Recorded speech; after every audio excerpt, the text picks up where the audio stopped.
Bonjour, bonjour à toutes et à tous. Il est midi, quasiment midi 1 en direct sur Boursorama. Merci d'être là avec nous chaque jour. Pour le direct, à partir du midi, le replay est à 14 h sur Boursorama et sur YouTube. Ecorama, l'émission qui vous simplifie l'économie. Émission spéciale aujourd'hui.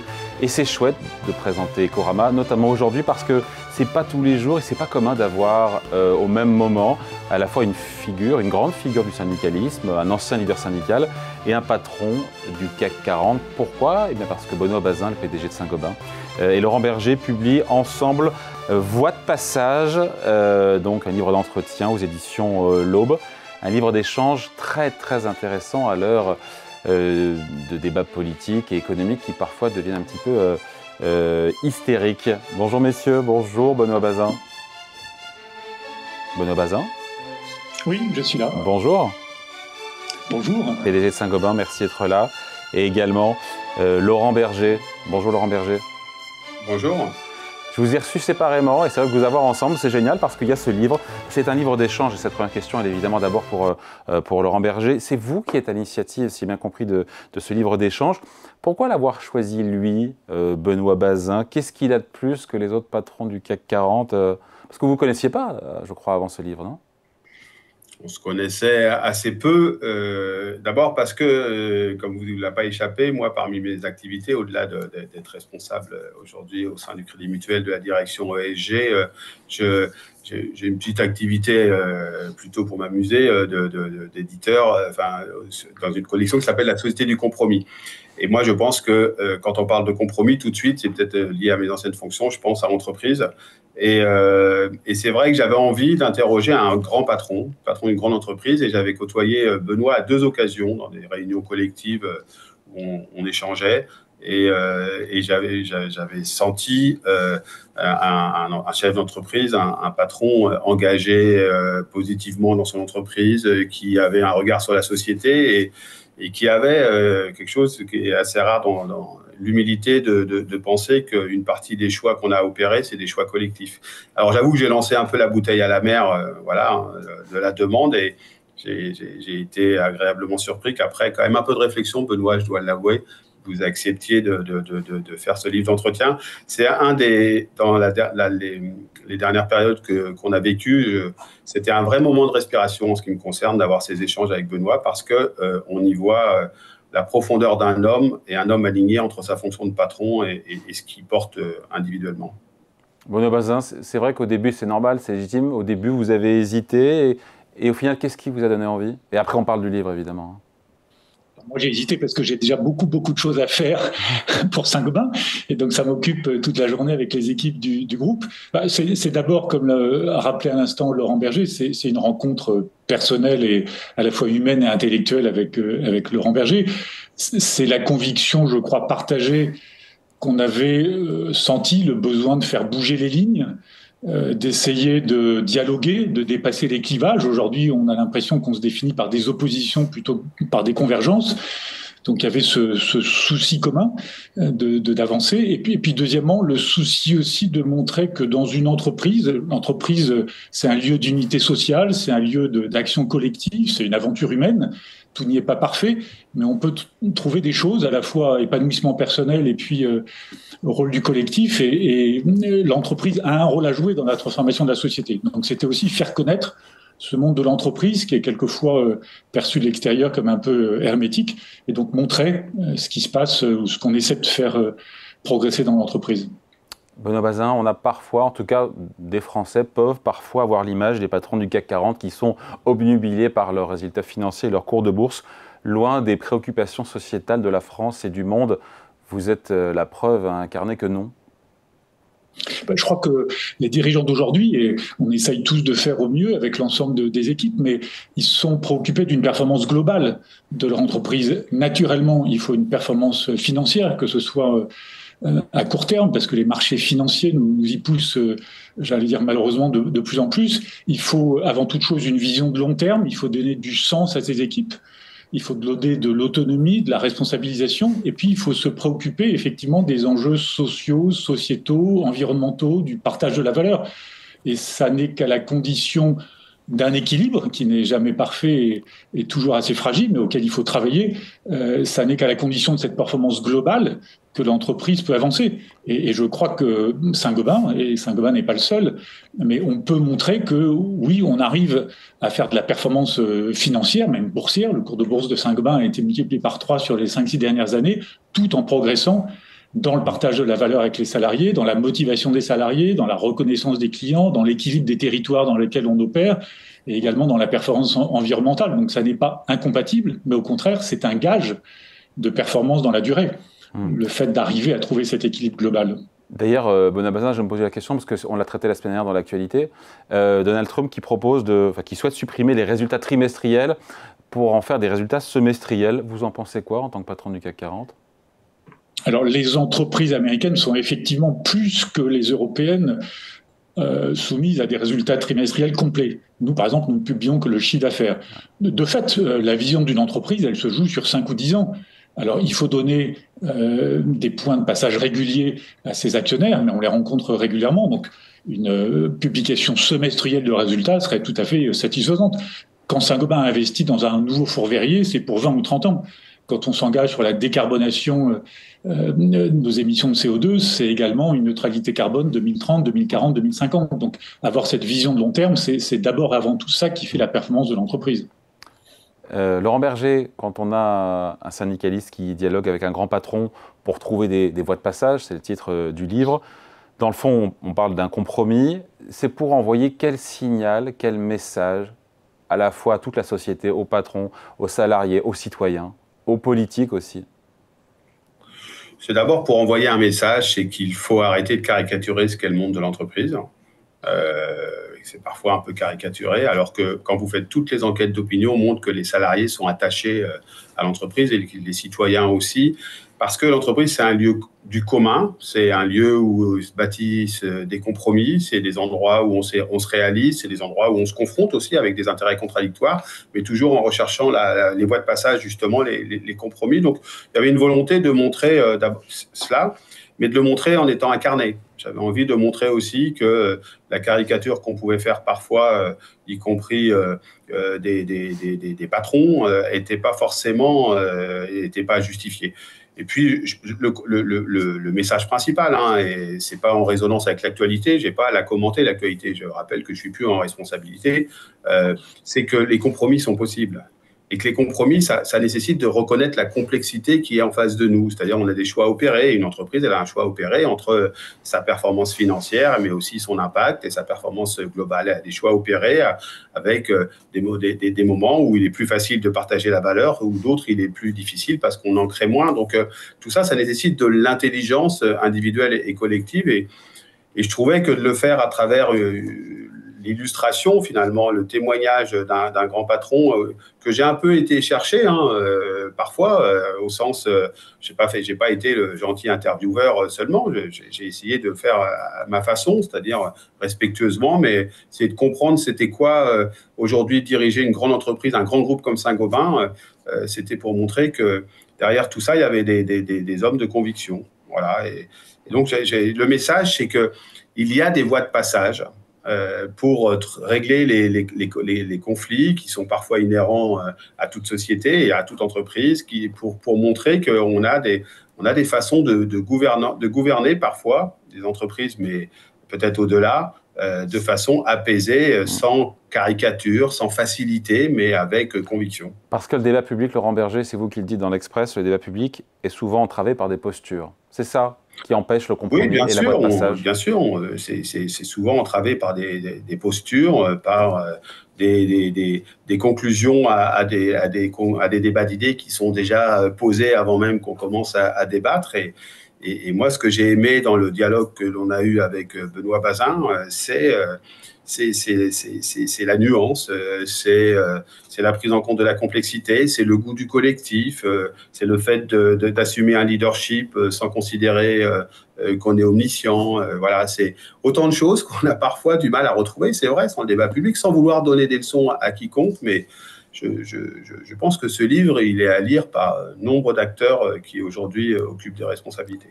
Parce que Benoît Bazin, l'entreprise, pour vous, fait partie des solutions face à tous ces grands défis que la France doit relever, même que le monde doit relever, sur la transition énergétique, climatique, transition digitale, le vieillissement, transition sociale. L'entreprise fait partie de la solution autant que de l'équation que de la solution? Ah oui, tout à fait. L'entreprise, elle est au carrefour de tous ces sujets-là, parce que de la même façon qu'elle est incarnée par ces hommes et ces femmes, elle est au croisement des sujets de territoire, d'emploi, de main-d'œuvre, d'immigration, de transition environnementale, etc., etc.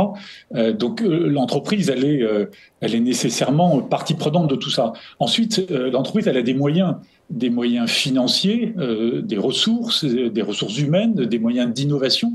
Si je prends par exemple la stratégie de Saint-Gobain, leader mondial de la construction durable, on sait bien que la construction, ça représente 40% des émissions de CO2, mais on peut apporter des matériaux bas carbone, avancer dans l'économie circulaire, recycler les matériaux. Saint-Gobain recycle à peu près 18-19% de ces matériaux dans le monde. On peut apporter de l'efficacité énergétique dans la rénovation des bâtiments, donc de la qualité, du bien-être. Donc l'entreprise, elle a sa mission, celle de Saint-Gobain, c'est d'être leader de la construction durable pour apporter du bien-être dans les bâtiments, d'éducation, de santé, dans évidemment le logement. Et puis elle a des moyens. Et donc aujourd'hui, dans un monde qui est de plus en plus divisé, moi ça me frappe de voir un groupe international comme Saint-Gobain avec 160 000 collaborateurs dans 80 pays. Nous avons les moyens de partager des valeurs, de partager une mission, une vision de Saint-Gobain, d'apporter de la solidarité entre équipes de pays qui, en termes de géopolitique, s'opposent aujourd'hui. On a eu un séminaire de 150 dirigeants de Saint-Gobain il y a encore 2 semaines, mais il y avait des Indiens, des Chinois, des Américains, des Canadiens, des Mexicains, des Polonais dans la même salle. Et donc, l'entreprise a cette capacité à mobiliser et répondre avec ses moyens financiers d'innovation aux enjeux d'aujourd'hui et de demain. Sachant que la voie de passage, je ne sais pas qui a envie de répondre entre vous deux, ce n'est pas le chemin le plus simple à choisir ou à arpenter, que ce qu'on soit dans l'entreprise ou en politique. Je ne sais pas qui a envie de répondre. Ça dépend de tout ce qu'on cherche. Si on cherche la solution, le compromis est la voie de passage. Il n'y a pas d'autre voie. Sauf à considérer qu'il y aurait des intérêts qui nous seraient en tout point commun. C'est normal qu'une société comme une entreprise soit traversée par des intérêts contradictoires. Et si, de façon extrêmement loyale, extrêmement sincère, les différents acteurs considèrent que ce qu'ils ont à construire, c'est l'intérêt partagé, l'intérêt commun, le compromis est le moyen le plus efficace. Et aujourd'hui, l'entreprise est un de ces moyens, y compris à la crise démocratique que l'on traverse, j'en suis persuadé. C'est-à-dire, l'entreprise, elle a un rôle économique, elle a un rôle en termes de transition environnementale, elle a un rôle évidemment social, en termes de travail, d'emploi, de partage de la valeur, mais elle a aussi sans doute pas mal de choses à transmettre sur le dialogue, sur la façon dont s'exercent les dialogues, parce qu'il y a un avantage dans une entreprise, c'est qu'on sait au moins pourquoi on est tous ensemble là. C'est pour faire quelque chose, pour produire un bien ou un service, et souvent, je pense que les dialogues qui peuvent s'opérer dans l'entreprise, sans être naïf, il y a des endroits où c'est beaucoup plus difficile dans les entreprises, mais elle a quelque chose à transmettre, et c'est aussi un des messages du livre, quelque chose à transmettre à la société sur, on gère des choses compliquées, et pour autant, on arrive à trouver parfois les voies de passage. Je vais vous donner deux ou 3 exemples peut-être, David, si je peux me permettre. Par exemple, nous avons décidé de former 80% de nos collaborateurs à la fresque du climat. Donc, on en a formé plus de 80 000 en 3 ans. Ça veut dire comprendre ce qui se passe, l'adaptation, la résilience climatique. Deuxième exemple, l'éducation. C'est vrai qu'on voit un gros problème quand même sur l'emploi des jeunes. Nous avons 2000 alternants chez Saint-Gobain.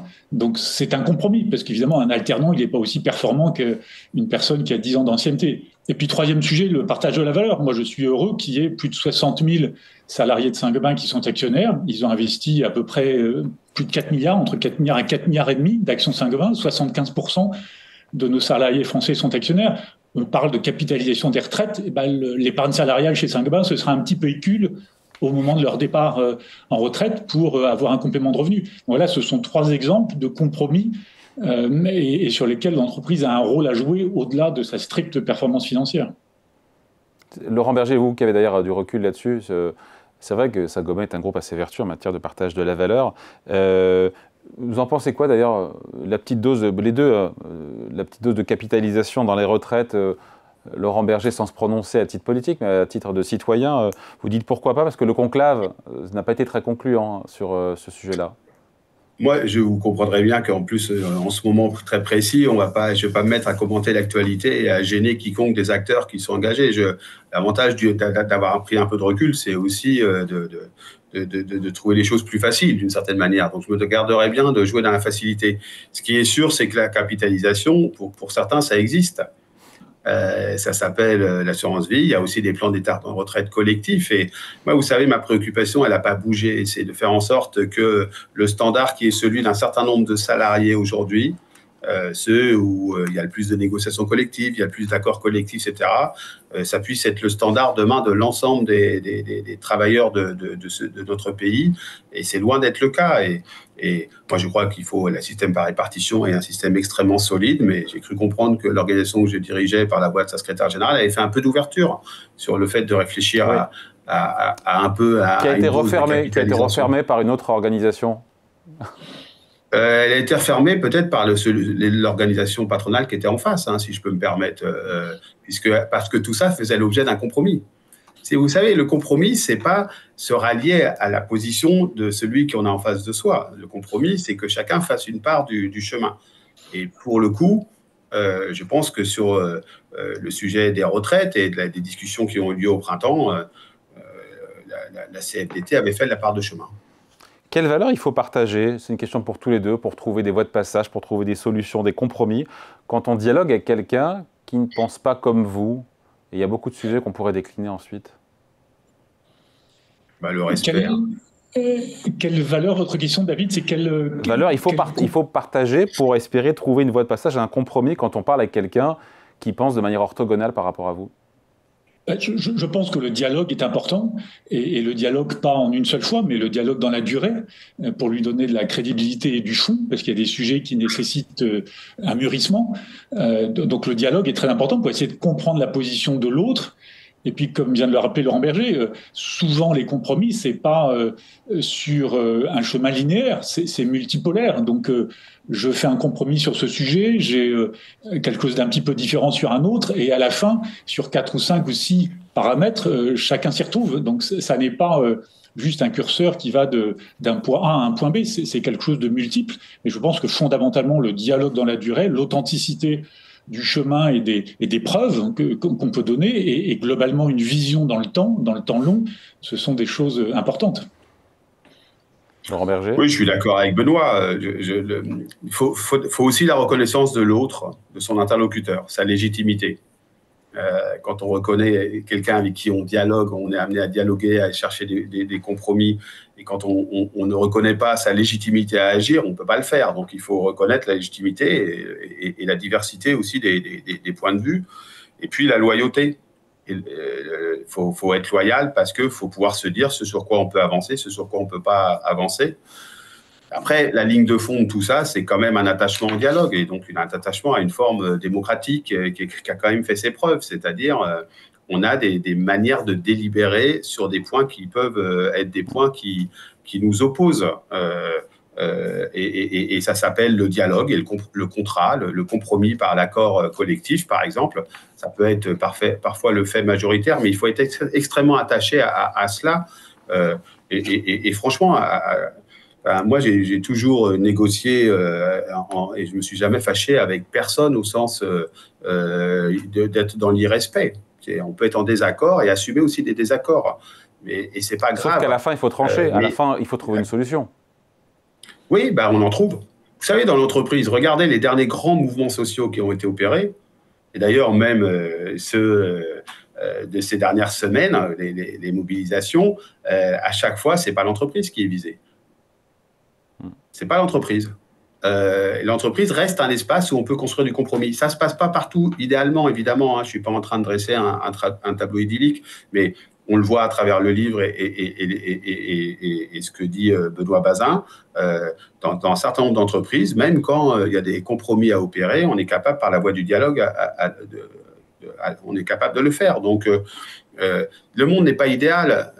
Évidemment, les défis qui sont devant nous sont énormes en termes de révolution industrielle avec l'intelligence artificielle, la transition environnementale, le défi démographique, mais on a possibilité de trouver les solutions. Et ça ne passera que par les dialogues. Le dialogue. Et si on n'est pas capable de le faire, on va finir par se mettre sur la figure. Comment on trouve, Benoît Bazin et Laurent Berger d'ailleurs aussi, c'est dans l'actualité, après on revient effectivement aux grands défis, le logement, le vieillissement, mais sur la taxe Zucman, le débat devient électrique, hyper clivant. Comment on trouve une voie de passage? J'en ai parlé avec le patron d'Ipsos qui était la semaine dernière, qui m'a dit, moi, cette taxe Zucman, si je devais la payer, je la payerais, mais c'est une connerie. Il nous expliquait pourquoi. Vous, quelle est votre position, Benoît Bazin, sur la taxe Zucman? Vous comprenez ce débat autour de la taxation des plus aisés? Comment on se positionne est-ce qu'on doit se positionner ou pas du tout quand on est patron du CAC 40 sur ces sujets-là? Alors, ça fait vraiment partie des sujets, comme on le signalait en introduction, qui sont l'objet de posture aujourd'hui. Enfin, les d'hystérisation sont fondamentalement qu'on comprenne exactement ce qui est derrière. Je pense qu'il y a plusieurs façons d'aborder le sujet. Bon, il y a fondamentalement dans notre pays, et je ne suis pas le premier ni le dernier à le dire, une question d'efficacité de la dépense publique. La question, c'est pas d'en faire plus, c'est de le faire mieux dans plein de domaines. Dans le domaine de la santé, dans le domaine de l'éducation, il y a un vrai sujet de contrôle de la dépense publique pour faire mieux. Il y a beaucoup de sujets qui ont dérivé depuis plusieurs décennies. Donc c'est le premier point. Il faut quand même réduire la dépense publique pour dépenser mieux et ne pas laisser, par exemple, la jeunesse sur le bord de la route sur des sujets de logement, d'emploi ou autres. Après, il y a un sujet d'équité fiscale. Il est clair que notre pays est face à beaucoup de défis dans une situation assez difficile et donc il y a un sujet d'équité fiscale. Après, je pense qu'il y a tout un tas de mécanismes plus subtils pour arriver à cette équité fiscale et il faut trouver là aussi des compromis. Donc je pense qu'il faut sortir de ce débat taxe A ou taxe Z parce que là on est vraiment dans l'hystérisation sans vraiment... Mais elle serait néfaste ou pas pour l'économie française, cette taxe Zucman, si d'aventure elle était mise en œuvre et on n'est pas là du tout? Je n'ai pas entendu le début de votre question, pardon, David. Oui, est-ce que cette taxe Zucman, si elle a été mise en œuvre telle qu'elle est-ce qu'elle serait néfaste pour l'économie française? Alors, je pense qu'aujourd'hui, elle n'est pas opérante parce qu'il y a un certain nombre de sujets. Quand votre entreprise n'est pas cotée, comment vous faites à donner 2% de ses actions à l'État tous les ans? C'est vraiment pas du tout motivant pour un entrepreneur qui va aller s'installer dans un autre pays. Donc, il faut, là aussi, la France n'est pas isolée. Elle fonctionne sur un plan européen, sur un plan international. Donc, il faut raisonner à une maille globale. Encore une fois, je pense qu'il y a un sujet d'équité fiscale qui est posé. Est-ce que c'est la bonne réponse? Je ne suis pas sûr. Quand je lis des débats d'experts, certains disent oui, d'autres que non. Je pense qu'il y a aujourd'hui sur cette taxe Zucman des effets de bord négatifs qui seraient très néfastes.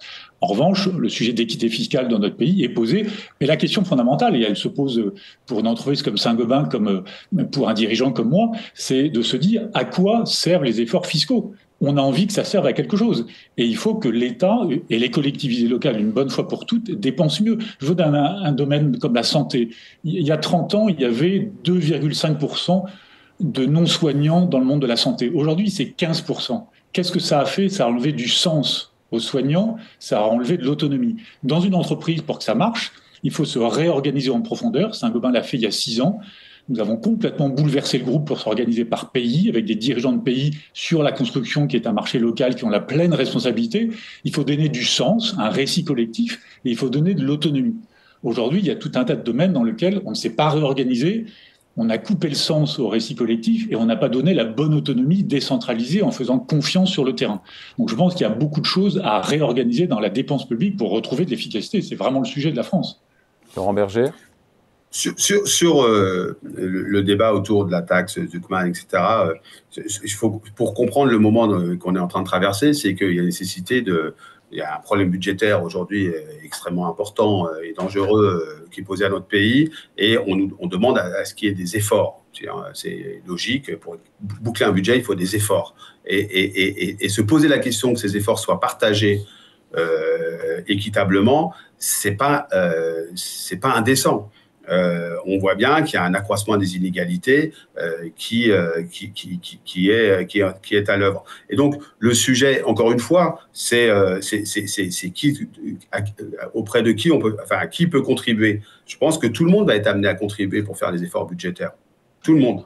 C'est pas indécent de se demander comment les très hauts revenus, les très très hauts revenus, puissent y compris contribuer. C'est évidemment un sujet d'équité fiscale. Certains vous diront qu'ils le font déjà. Le problème, c'est qu'encore une fois, on ne pose pas bien le débat. Vous savez, c'est comme quand on pose le débat de l'âge de départ à la retraite. C'est pas pareil selon, pour moi, qui peut travailler encore longtemps parce que c'est pas le métier le plus pénible au monde. Et puis quelqu'un qui est en train de porter des charges lourdes et qui peut pas simplement travailler de la même manière. Et sauf que le débat, on le pose jamais en prenant le sujet par le fond du sujet. Et sur la question des efforts budgétaires, je ne crois pas que démocratiquement, on passera à demander des efforts à l'ensemble de la population si on ne donne pas le signal aussi que les très très hauts revenus, quel que soit le mécanisme, je ne suis pas un spécialiste et je suis comme Benoît, je regarde ce qui s'écrit ici ou là, mais en tout cas, quel que soit le mécanisme, si on n'a pas une contribution des très hauts revenus. Benoît Bazin, le secteur du logement, il faut qu'on en parle parce que c'est quand même gravissime ce qui se passe. Tout le monde parle de bombe sociale potentiellement pour cette crise qui est assez inédite, qui se poursuit. Comment vous voyez ça? Est-ce que en toile de fond, c'est comment aider les Français à mieux se loger? Des logements qui soient bien, qui ne soient pas trop chers. Voilà. Et en quoi c'est vraiment une bombe sociale et quelles sont les solutions sans que ça coûte trop d'argent à la puissance publique, puisqu'on a compris que l'argent était devenu une pénurie? C'est vrai que le logement, c'est vraiment un facteur d'inégalité aujourd'hui, et je reviens sur ce que j'indiquais, d'inégalité générationnelle. C'est-à-dire que les jeunes n'arrivent pas à se loger. On voit bien que le débat sur la contribution aussi des retraités aux efforts futurs, on a augmenté les retraites de plus de 5% il y a encore 2 ans, sans se préoccuper de l'emploi des jeunes. Donc le logement est une source très forte d'inégalité, notamment vis-à-vis des jeunes. Il y a 2,6 millions de personnes qui attendent des logements sociaux. Sur ce sujet-là, plus encore que sur d'autres, il faut de la visibilité et de la stabilité.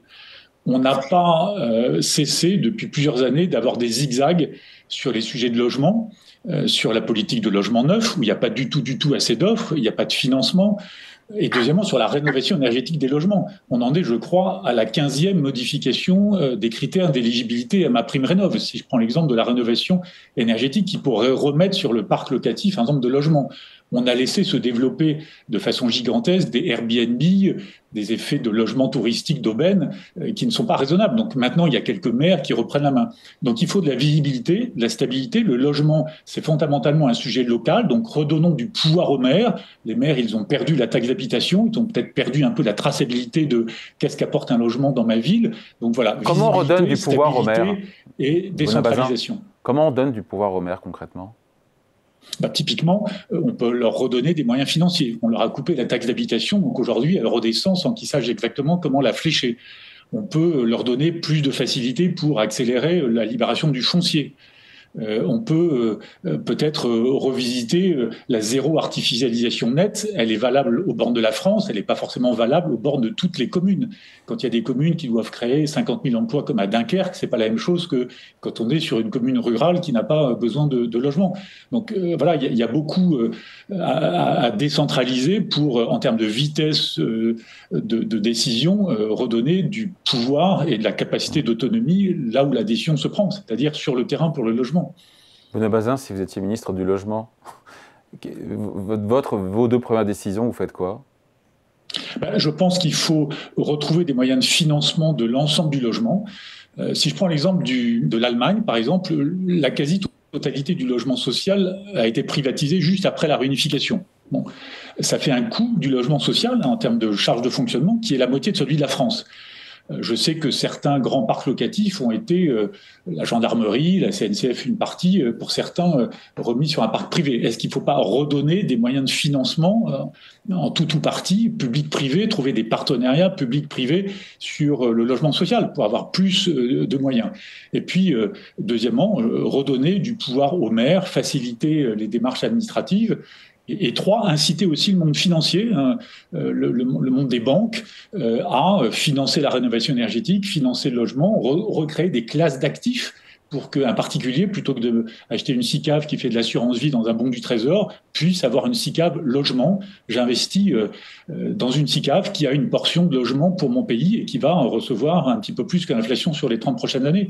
Donc il y a des sujets de financement, il y a des sujets de décentralisation de la responsabilité et puis fondamentalement de mobilisation de tous les acteurs, parce que c'est un sujet complexe et il faut mobiliser tous les acteurs.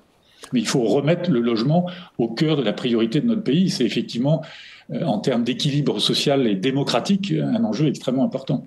Laurent Berger, le mot de la fin pour vous sur ce sujet-là de la crise du logement ou sur les Non, ben, je crois que Benoît Bazin a dit les choses essentielles. D'abord, il faut considérer que le logement, c'est pas seulement un sujet de dépense, c'est un sujet d'investissement, d'intégration. C'est un sujet d'emploi. Moi, je crois qu'il y a trop d'entreprises aujourd'hui qui sont soumises à des difficultés de recrutement parce qu'il n'y a pas les logements qui vont avec. Et moi, j'ai rencontré encore la semaine dernière des chefs d'entreprise qui s'inquiètent fortement dans un certain nombre d'endroits sur ça.